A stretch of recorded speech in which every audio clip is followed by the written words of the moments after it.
હોય કે જ્યાં કોંગ્રેસે મોટો ઝટકો લાગ્યો હોવાની વિગતો છે।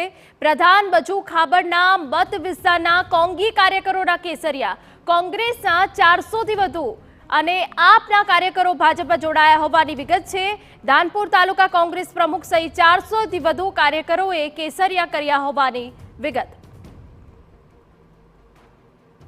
લોકસભાની ચૂંટણી જેમ જેમ નજીક આવી રહી છે તેમ તેમ કાર્યકર્તાઓ પોતે ખુશીનો માહોલ છે। આજે ગુજરાત રાજ્યના જે મુખ્ય પ્રધાન છે મુખ્યમંત્રી છે તે ભૂપેન્દ્ર પટેલ દાહોદ ખાતે આવી રહ્યા છે। સિંગવડ ખાતે કાર્યક્રમ છે ત્યારે કોંગ્રેસના જિલ્લાના 400 થી વધુ કાર્યકર્તાઓ કોંગ્રેસ છોડી ભાજપમાં જોડાયા છે। આમ આદમી પાર્ટીના પણ કાર્યકર્તા છે। આપણી સાથે રાજ્ય સરકારના કૃષિ મંત્રી બચુભાઈ ખાબડ છે। તેમના મત વિસ્તારમાંથી 400 થી વધુ કાર્યકર્તાઓ ભાજપમાં જોડાયા। શું કહેશો, આજે ભાજપમાં કોંગ્રેસ છોડી આમ આદમી પાર્ટીની પક્ષ છોડીને ભાજપમાં જોડાયા છે? જી આજે દાહોદ જિલ્લાના તમામ તાલુકાના અન્ય પાર્ટીમાં અત્યાર સુધી હતા, કોંગ્રેસમાં હતા, આપમાં હતા, બાપમાં હતા, એવા તમામ કાર્યકર્તાઓ આજે દેશના વડાપ્રધાન શ્રીમાન નરેન્દ્રભાઈ મોદીજીનું નેતૃત્વ અને રાજ્યના મુખ્યમંત્રી ભૂપેન્દ્રભાઈ પટેલ સાહેબનું નેતૃત્વ, અમારા પ્રદેશના અધ્યક્ષ CR પાટીલ સાહેબનું નેતૃત્વ, અમારા જિલ્લાના પાર્ટીના પ્રમુખ શંકરભાઈ અમલિયાર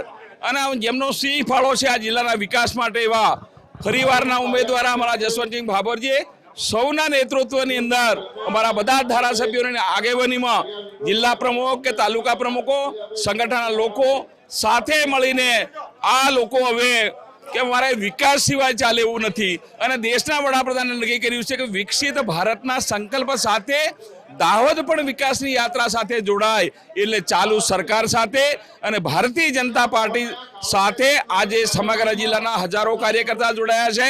તેમાં મારા મત વિસ્તારના ધાનપુર તાલુકાના દીપાભાઈ લાલાભાઈ ભુરિયા કોંગ્રેસના વર્ષોથી પ્રમુખ તરીકેનું નેતૃત્વ કરતા હતા, આજે કોંગ્રેસના પ્રમુખ ચાલુ હતા। એને એમની આખી ટીમ 400 કાર્યકર્તાઓ સાથે આજે અમારી સાથે જોડાયા છે।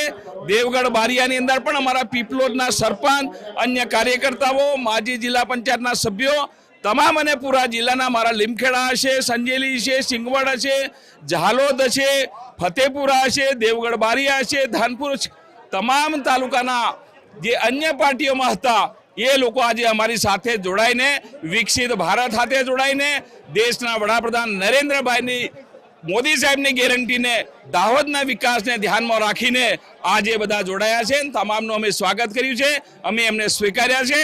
તમામ સાથે મળીને અમે આ દાહોદ જિલ્લાના વિકાસ માટે આજે કામ કર્યા છે, એના માટેનો આજનો અવસર હતો।